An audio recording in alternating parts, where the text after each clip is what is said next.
Hello guys, welcome back to my channel. So let's get started with the new video. Make sure to hit the subscribe button, tap on the bell icon. So here comes a tool which we are going to be searching every time.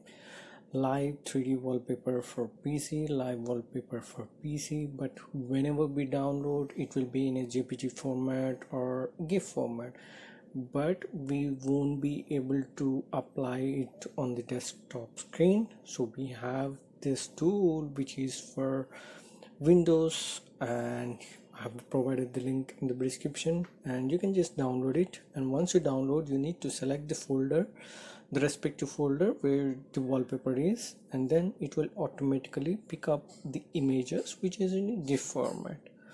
And whenever you select that, and you need to click on start. Whenever you click on start, the image will start moving, or you can see the 3D effect or live effect of the wallpaper. And whenever you pause or stop or do any of the settings, it will be stopping. And if you want to start it on a desktop startup or minimize, you can always choose that option.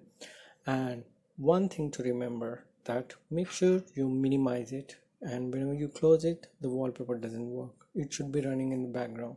Hope you like the video guys. That's it. Thanks for watching my video. Make sure to hit the subscribe button, tap on the bell icon please.